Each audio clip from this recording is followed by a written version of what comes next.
The Invention of Capitalism. I have noticed that there's still much confusion about capitalism, socialism and communism in my surroundings. Often supporters of one view or another simply get a feel for these systems and then make a moral choice on what to support. If they have a stronger feeling for equality and sharing, they might choose communism. And if they feel that hard work should pay off, they might lean towards capitalism. But what they do not know is that the 18th century Enlightenment developed a successful science around these issues. That is to say, choosing between capitalism and communism is a scientific and not a moral question. Often, economics is just fancy guesswork, but this theory is both theoretically solid and has been successfully tested for over 250 years. We're talking about the work of the most influential economist of all time, namely Adam Smith. It is now overwhelmingly believed by economists that his principles protect nations from economic collapse. So it is important for voters to get this straight. In 2 lectures, I'll teach you the basics of his theory. In the first lecture, I'll give you a qualitative overview of his theory, and in the second one, I'll give a more rigorous mathematical proof of his ideas. The goal is to give you a real understanding of one of the great achievements of the Enlightenment. It will change how you view the world forever. So, we have a lot to get to. Let's start. Hey, good to see you. This is Stephan, author of In Search of the Sublime. On this World History channel, we'll trace humanity's relentless pursuit of scientific truth, moral excellence and enlightenment. We'll meet anyone from Mesopotamian astronomers and Indian yogis to Greek philosophers and Enlightenment scientists. And you'll meet them firsthand using primary sources, giving you valuable insights that transcend the surface-level understanding you get on other channels. Go check it out for yourself. Let's start. Traditionally, in both the West and the East, philosophers have been suspicious of both money and trade. Merchants especially were often despised, as they do not produce anything, but as they believed just parasitize on the labor of others. Instead, the ruling class generally exercised tight controls over their economies. In the Middle Ages, for instance, the aristocracy owned land, on which they forced farmers to work, the so-called feudal system, and professions were tightly regulated by so-called guilds, who for instance set prices for products. As a result, wages generally bounced up and down at a low level over the centuries without a clear indication of progress. Some of the time, population was growing, which made resources scarce, because they now had to be shared with a greater population, and this would then lead to a decrease in wages. And as a result, people would die off, leading to a similar increase in wages after. We see this beautifully depicted in this diagram from the book More from Less by McAfee. On the horizontal axis we see the population, and on the vertical axis we see the wages. As you can see over the centuries, when population increased, wages declined and the other way around. Now let's jump to the Enlightenment.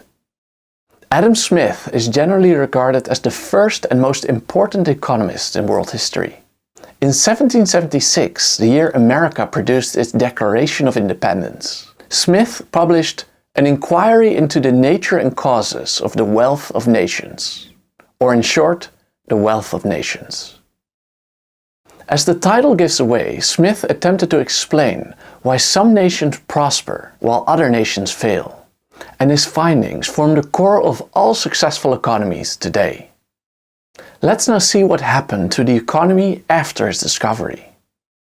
After the shift to Smith's economic model, and also combined with the scientific mindset that was blossoming in Europe, Europe entered the Industrial Revolution. Through incentivizing innovation, the Industrial Revolution produced, among many other things, efficient engines, more efficient crop production, for instance by using artificial fertilizer, and also factories that allowed for the mass production of cheap products. And here we see the result. In the gray square on the bottom left, we see the graph that we saw before, a few slides back. And then after 1800, we see a huge increase in both population and also in terms of wages. A very impressive result that has made our lives much more comfortable than before this time. We see this also depicted in the following two graphs. Here we see the dramatic increase in population over the last 2000 years, which is unprecedented in world history. And given the first graph that we saw, you might expect that an increase in population results in a decrease of wages. But the opposite happened despite the increase in population. Here we see a graph of the percentage of people in the world living under the absolute poverty line. As you can see, around 1800, this was around 90%, while today it has dropped below 10%, which is a miraculous achievement, especially with such a huge increase in population. And as you can imagine, it is very important to study what has caused this, so that we can continue this trajectory. Now, let's study how this came about.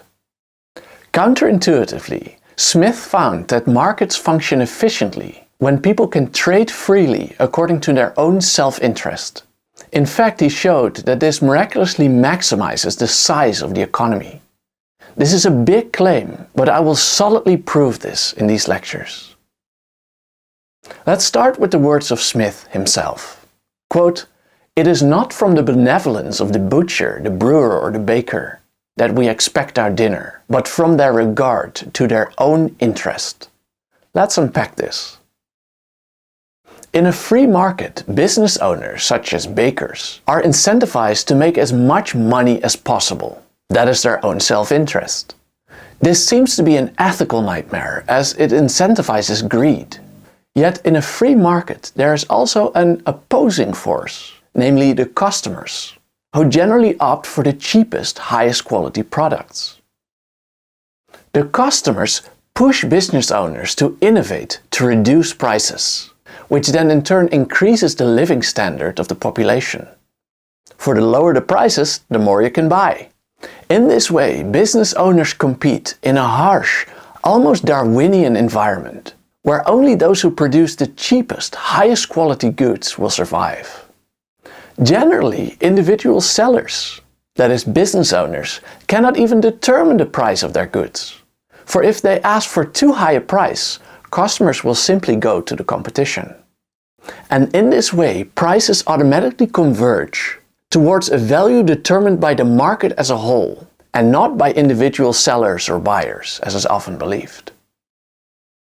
This Darwinian process also puts ineffective competitors out of business, as they will quickly lose customers. In fact, over 95% of businesses fail within the first 5 years. It's a very tough arena. But this isn't all bad. This weeding out of businesses is important, as generally, a handful of businesses turn out wildly more successful than their competitors. And this principle was first described by the Pareto distribution, named after the Italian economist Vilfredo Pareto. We can easily see this distribution in sports, where the criteria for success are very clearly defined. For instance, the best 3 tennis players in the last, say, 20-30 years have consistently won almost every major tournament, which is almost too hard to believe, but then again, we see it happen time and time again. Similarly, a handful of scientists have come up with the great majority of inventions. Think of an Einstein, who had crucial insights in so many branches of physics. And a handful of writers have written the majority of bestsellers, and so on. This also applies to the economy. Imagine for a moment a farmland being distributed equally among farmers in a poor community. Each of these farmers gets an equal strip of land. According to the Pareto principle, we expect that a couple of farmers will greatly outperform the rest, producing much more food and therefore making much more money. Eventually, their ineffective neighbors will voluntarily sell their land for a good price, knowing that their land is of not much value to themselves, as they produce very little from the land, but of great value to their competitor, who can produce much more food from the same land. The successful farmers can then apply their superior skills on more land And as a result, they can flood the market with an enormous amount of food, drastically decreasing its price, and thereby effectively ending hunger in their community. And of course, you might think, those who have sold their land now have to find another profession, which can of course be tough. That is the downside. Yet, an alternative scenario would be to close the market, forcing all the owners to stay on their equal plot of land. Now the most effective farmers can only use their skill on their small patch of land, while the majority of farmers turn their fields into wastelands, leading to high food prices and starvation in the community. So, to Smith's amazement, an economy works best if the government allows its citizens to trade freely. Miraculously, the individual selfish actions of sellers and buyers together conspire to guide the economy to its maximal result. As though, Adam Smith famously said, all these players were guided by an invisible hand. We read in his work, every individual neither intends to promote the public interest, nor knows how much he is promoting it. He intends only his own gain, and he is in this led by an invisible hand, to promote an end which was no part of his intention. And he continues, by pursuing his own interest, he frequently promotes the interests of society more effectively than when he really intends to promote it. I have never known much good done by those who affected to trade for the public good. That is, Smith even believed that selfish trade even works better than charity. In fact, promoting the common good often goes wrong.